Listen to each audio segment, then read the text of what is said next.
If February ninth night feels different to you, you're not imagining it. I need you to listen carefully because what I'm about to say is not meant to scare you. It's meant to wake you up. Some nights carry a weight you can't explain. The air feels heavy. Your thoughts get louder. Sleep doesn't come easily. You lie down, but your spirit stays alert. That is not random. And February ninth is one of those nights that never comes quietly. I remember nights like this when I was still deep inside the occult.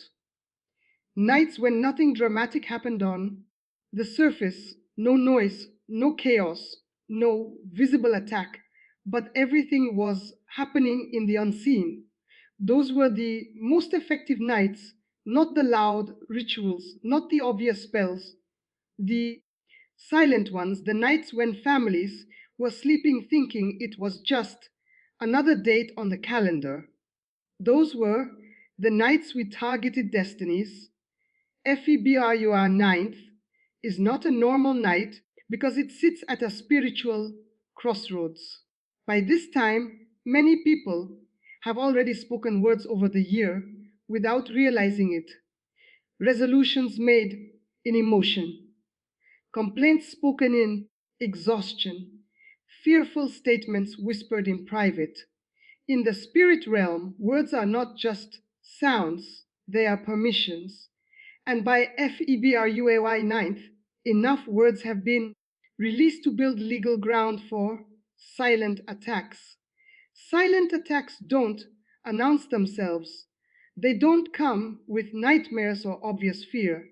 They come as heaviness, as sudden discouragement, as strange irritation toward your spouse or children, as a wave of tiredness that has no physical explanation, as the urge to withdraw, to stay quiet, to delay prayer just for tonight. That's how they work, soft, slow, almost respectful. And that's why they succeed. I want you to understand something very clearly. The enemy prefers nights when you feel almost normal because when you sense danger, you pray. But when you feel slightly off, you explain it away. You say, I'm just tired. You say, tomorrow I'll pray. You say, it's nothing. And in that space of delay, doors open on February 2005 night. The assignment is not always to destroy you instantly. It's to plant something, a seed of confusion, a seed of delay, a seed of division, something small enough that you won't confront it, but strong enough to grow over the coming weeks. That's why many people look back later and say, I don't know when things started going wrong. It just slowly changed. It started on a quiet night, like this when I was in witchcraft. We were taught that families are most vulnerable when they are spiritually relaxed. When prayer becomes routine instead of intentional, when faith is assumed instead of exercised, February ninth night targets homes, not individuals. Because if the atmosphere of a home is affected, everyone inside it feels it. Children become restless, couples misunderstand each other, finances start leaking quietly, motivation disappears without explanation. You might notice strange things on this night. Sudden memories from the past resurfacing, old wounds trying to reopen, thoughts telling you nothing is changing anyway. That voice is not yours. That heaviness is not random. And the timing is not a coincidence. The most dangerous attacks are the ones that don't feel like attacks. No panic, no fear, just distance from God, from peace, from clarity. The enemy knows that if he can't make you fall, he'll make you slow. If he can't make you stop, he'll make you distracted. If he can't break you, he'll make you quiet. January 25, night is often used to weaken spiritual momentum. You started the year with prayer, with hope, with expectation. Now comes the subtle pressure to ease off, to skip one night, to lower your guard, to tell yourself it's not that serious. But I'm telling you from experience, it is serious precisely because it doesn't look serious. This night is also strategic because many people are emotionally tired by now. The excitement of the new year has faded. Reality has set in. Bills, responsibilities, delays. That emotional fatigue creates spiritual gaps, and gaps don't stay empty. Something always tries to fill them. I'm not saying this night means something bad must happen. I'm saying this night decides what happens next.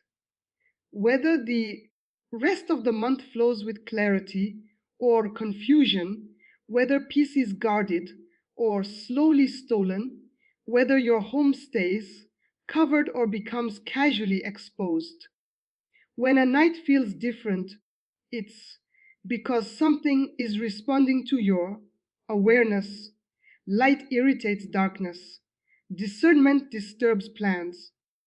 The fact that you're even listening to this means your spirit has already sensed the shift.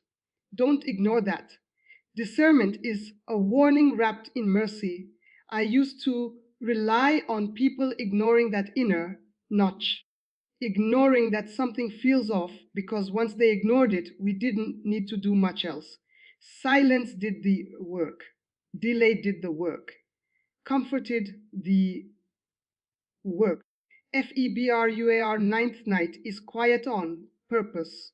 No alarms, no obvious signs, just a test of alertness. Will you treat it like every other night? Or will you recognize it as a checkpoint? Not a night to panic, but a night to be intentional. Now listen closely because this is where most people miss it. FEBRUAR ninth, night doesn't attack what you see first. It targets what you rely on.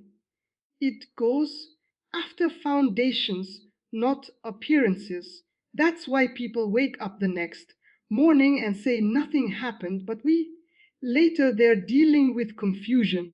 They can't trace back to a moment. The enemy loves delayed effects.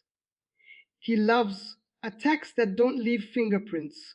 On this night, the first thing targeted is spiritual sensitivity, not faith sensitivity. You still believe, you still call on God, but your sharpness dulls just a little. Prayer feels heavier, worship feels routine.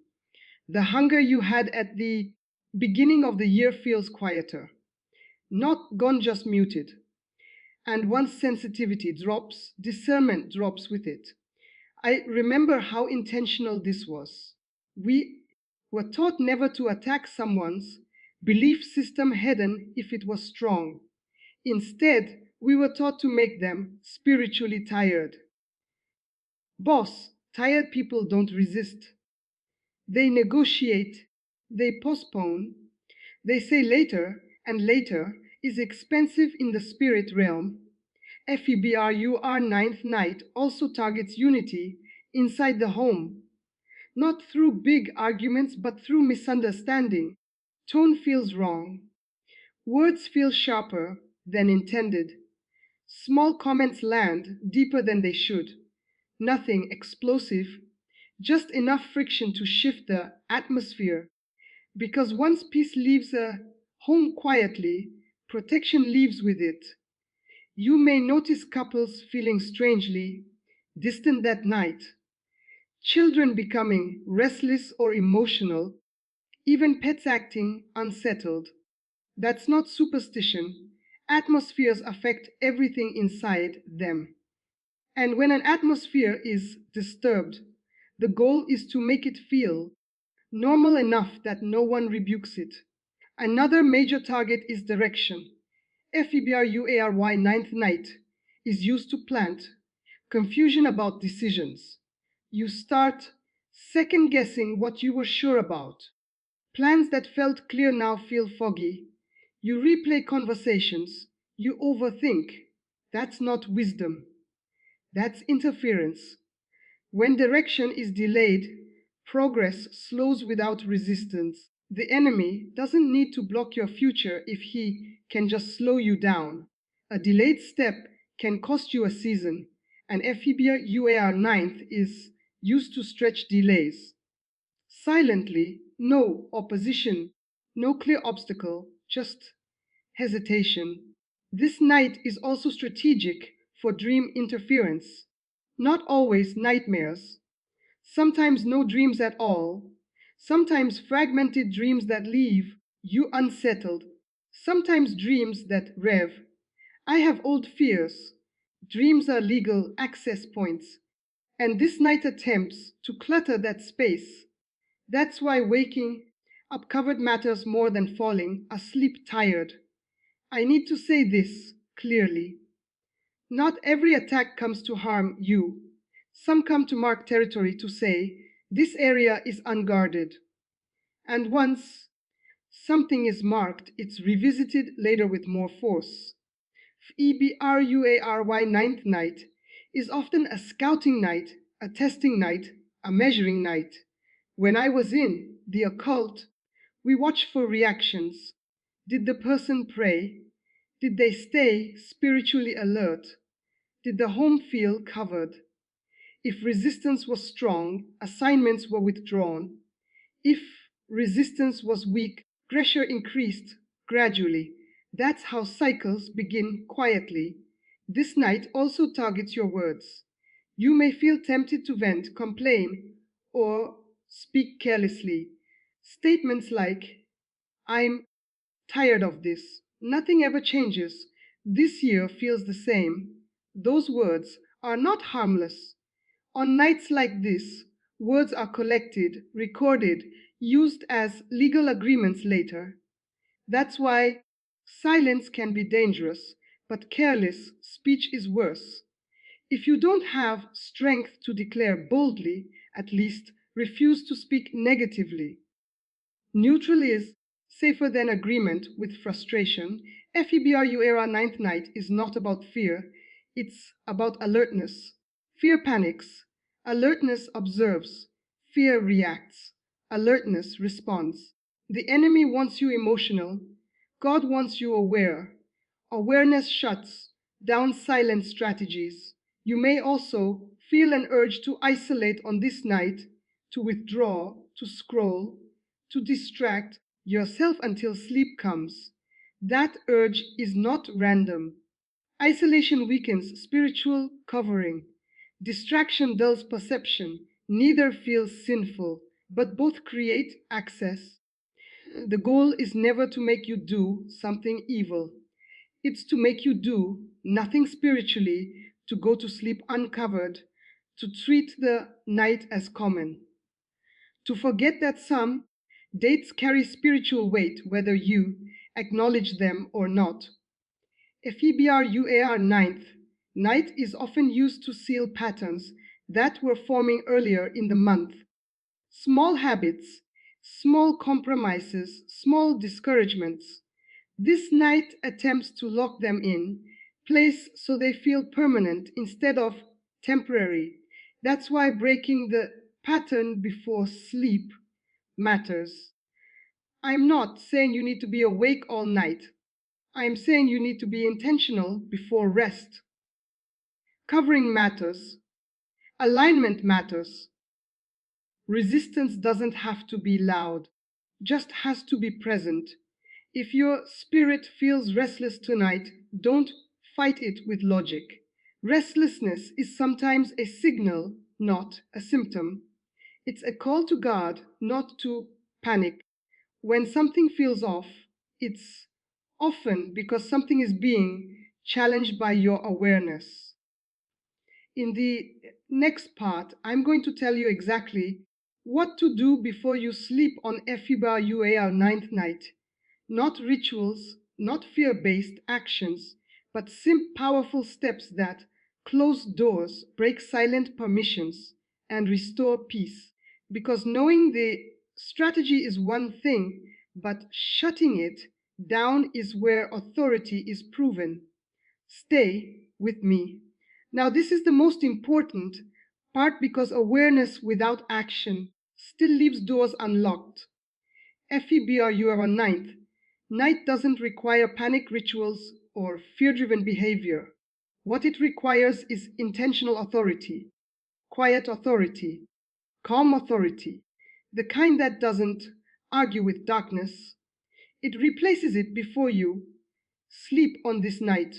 The first thing you must do is slow down your spirit, not your body, your spirit. Turn off the noise earlier than usual, not because devices are evil, but because distraction weakens perception. Silence restores alignment. Even 10 minutes of stillness is enough to reset the atmosphere around you.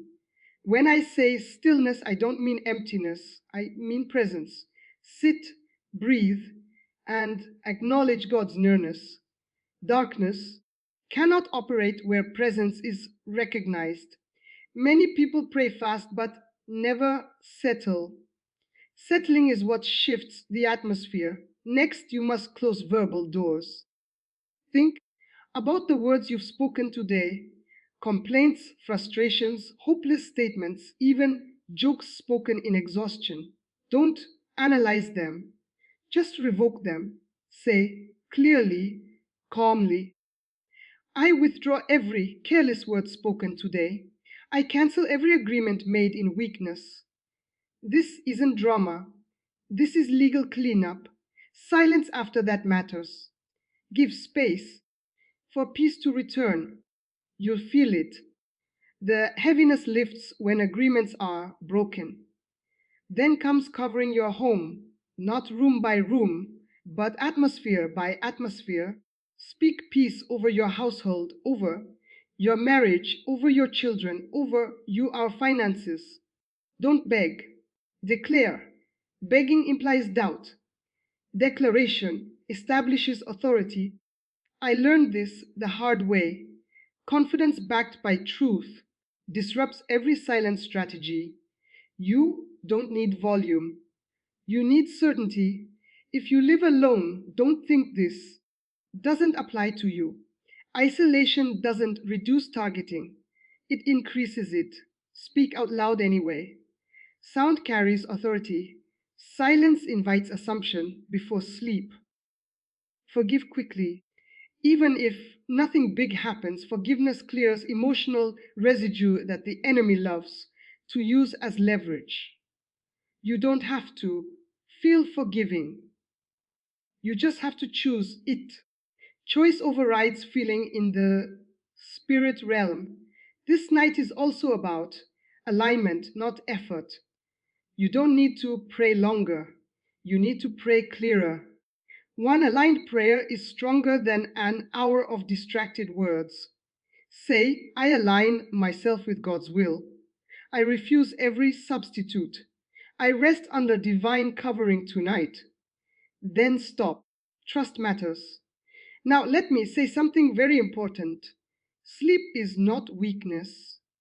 Sleep is trust, but sleeping uncovered is vulnerability. So, as you lie down and trust your rest, don't fall asleep scrolling.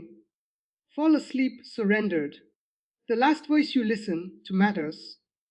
If you wake up during the night, don't panic. Panic feeds intrusion. Instead, speak one sentence of authority and return to rest. You don't need to stay awake to win. Authority doesn't require insomnia. FEBRUR ninth night loses power when it is treated intentionally but calmly. The enemy thrives on emotional extremes, fear or apathy. Authority lives in balance. I want you to understand something deeply. This night does not decide your destiny, it reveals your position. Are you passive or are you aware? Are you reactive or are you anchored? Darkness cannot override light, but it looks for places light assumed instead of exercised. If your home has felt heavy lately, tonight is a reset point. If your mind has been foggy, tonight is a clearing point. If discouragement has been hovering quietly, tonight is where it gets evicted not with force, but with firmness. One of the biggest mistakes people make is thinking authority must feel intense. Real authority feels settled, calm, certain. When you feel peace returning, don't second guess it. Peace is not absence of battle, it's evidence of alignment. This night is also about sealing, not just resisting. Seal your year again, seal your progress, seal you are home. Say, what God has started in me will not be interrupted. That statement alone shuts down many silent strategies. I've seen assignment fail simply because someone refused to treat a night as common. No fear, no drama, just awareness and authority. And when you wake up tomorrow, don't go searching for signs. Don't analyze your feelings. Just move forward. Obsession gives power. Confidence keeps it. February night is not a normal night, but it doesn't have to be a dangerous one. It can be a strengthening one, a clarifying one, a night where you realize how much authority you actually carry. When you're present, aligned, and intentional, if this message reached you before, sleep that's not accidental. Awareness, arrive before interference could, settle, that alone shifts outcomes. Rest, tonight, not carelessly but confidently, covered, alert, at peace. And when the morning comes, move forward knowing that silent attacks lose power when they are seen, addressed, and replaced with truth. Stay alert, but stay calm. Darkness hates calm authority.